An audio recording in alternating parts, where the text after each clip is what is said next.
menjauhi kemewahan, menjaga kepekaan hati. Saudaraku, penggunaan pesawat jet pribadi Gulfstream G650 oleh putra bungsu Presiden Joko Widodo Kaesang Pangarep harus ke Amerika Serikat bersama sang istri, Erina Gudono kini menjadi sorotan publik. Diperkirakan biaya untuk menyewa jet pribadi itu mencapai $13.000 hingga $19.750 per jam. Bila dikonversi ke rupiah, setara kurang lebih Rp202 juta hingga Rp308,8 juta per jam. Gaya hidup mewah juga sedang viral di media sosial. Foto mirip Menteri ESDM dan Ketua Umum Partai Golkar, Bahlil Lahadalia dengan sebotol whisky Jepang merek Hibiki seharga Rp38,5 juta. Sungguh ironis. Di saat kondisi ekonomi sangat memprihatinkan bagi rakyat, gaya hidup mewah bisa dikatakan sebagai tindakan tidak sensitif, bahkan menyinggung perasaan publik. Saudaraku, di antara cara Al-Quran memperingatkan manusia adalah dengan menunjukkan gejala-gejala kehancuran segala sesuatu, agar mereka mengambil pelajaran dan segera memperbaiki diri, sebelum semuanya terlambat dan benar-benar tidak bisa ditolong. Sesungguhnya ini Al-Quran adalah suatu peringatan. Maka barang siapa yang menghendaki niscaya ia menempuh jalan yang menyampaikannya kepada Tuhannya. Quran Surah Al-Muzammil 19. Bila pernyataan ini kita tarik ke dalam konteks sosial, baik dalam skala kecil maupun besar, maka kehancuran maupun kebangkitan sebuah komunitas sudah dapat diramalkan jauh-jauh hari dengan mengamati tanda-tandanya. Apa yang disebut komunitas ini bisa berupa lembaga, organisasi, masyarakat, bangsa, negara, atau umat secara keseluruhan. Allah Azza wa Jalla berfirman, barang siapa yang berbuat sesuai dengan hidayah Allah, maka sesungguhnya dia berbuat itu untuk keselamatan dirinya sendiri. Dan barang siapa yang sesat maka sesungguhnya dia tersesat bagi kerugian dirinya sendiri. Seseorang yang berdosa tidak dapat memikul dosa orang lain. Dan kami tidak akan mengazab sebelum kami mengutus seorang rasul pemberi peringatan. Dan jika kami hendak membinasakan suatu negeri, maka garis bawah amarna garis bawah orang-orang yang hidup mewah di antara mereka. Tetapi mereka melakukan kefasikan di dalam negeri itu. Maka sudah sepantasnya berlaku terhadapnya perkataan ketentuan kami, kemudian kami hancurkan negeri itu sehancur-hancurnya.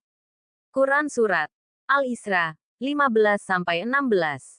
Saudaraku, menurut Al-Hafiz Ibnul Jauzi, para mufasir klasik menyitir 3 penafsiran atas kata amarna, yang terdapat dalam ayat ke-16 tersebut. Dalam teks di atas, kata ini sengaja tidak diterjemahkan. Meskipun sekilas terlihat berbeda, sebetulnya masing-masing mengarah kepada gejala-gejala tertentu yang saling terkait dan pada klimaksnya membawa akibat yang sama. Pertama, menurut Said bin Jubair, kata amarna berasal dari al-amar, artinya perintah. Jadi, dalam frase ini terdapat bagian yang tidak disebutkan, tetapi sudah bisa dipahami dari konteks utuhnya.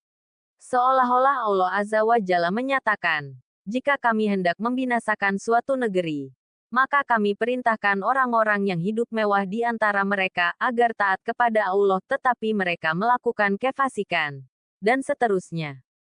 Kedua, menurut Abu Ubaidah dan Ibnu Qutaibah, kata amarna tersebut bermakna, kami perbanyak. Dalam bahasa Arab, salah satu makna amara adalah, menjadi banyak. Berdasarkan penafsiran ini, maka kalimat tersebut berbunyi, jika kami hendak membinasakan suatu negeri, maka kami perbanyak orang-orang yang hidup mewah di antara mereka, lalu mereka berbuat kefasikan, dan seterusnya. Ketiga, menurut Ibnul Anbari, kata garis bawah amarna garis bawah berarti, kami jadikan sebagai pemimpin atau penguasa. Dari sudut pandang ini, ayat tersebut bisa dimaknai begini, jika kami hendak membinasakan suatu negeri, maka kami jadikan orang-orang yang hidup mewah di antara mereka sebagai penguasa, lalu mereka berbuat kefasikan, dan seterusnya. Sesungguhnya, ketiga penafsiran ini sejalan dan merujuk kepada fenomena serupa. Ketika Allah Azza wa Jalla melihat sebuah komunitas dipenuhi orang-orang yang hidup mewah, dan kepada mereka telah didatangkan nasihat serta peringatan, Namun mereka menolak untuk beriman dan memperbaiki diri. Bahkan semakin liar dalam berbuat kefasikan. Maka Allah Azza wa Jalla mempunyai cukup alasan untuk membinasakan mereka. Dari sisi lain, penafsiran ketiga menunjukkan tanda-tanda kehancuran sebuah negeri secara lebih gamblang. Menurut Al-Quran, tampilnya orang-orang kaya yang gemar hidup mewah di barisan pemimpin dan penguasa bukanlah alamat yang baik. Apalagi jika mereka berkuasa semata-mata karena uangnya, bukan dilatari kecakapan dan sifat amanah. Besar kemungkinan, mereka akan berbuat fasik dan merusak. Kekuasaan yang ada di tangan mereka bakal menjadi sarana efektif untuk memperluas akibat-akibat kefasikannya. Misalnya, melalui kebijakan dan peraturan yang jelas-jelas bertentangan dengan Al-Quran, merugikan masyarakat luas, namun selaras dengan hawa nafsu dan kepentingan pribadi atau kelompok mereka sendiri. Saudaraku, secara tersirat, ayat ini juga memperingatkan dua hal lain, yaitu bahaya kemewahan terhadap kepekaan hati dalam menerima hidayah, serta dahsyatnya kerusakan yang diakibatkan oleh orang-orang kaya, gemar hidup mewah, dan fasik. Pertanyaannya sekarang, apakah tanda-tanda kehancuran itu telah terlihat dalam masyarakat dan negeri kita? Kita lebih tahu jawabannya. Hanya saja, sayup-sayup terdengar bisikan bahwa kita tidak perlu memiliki kecakapan dan sifat-sifat terpuji untuk tampil sebagai pemimpin, asal memiliki cukup uang untuk membayar biaya mahar politik yang sangat mahal.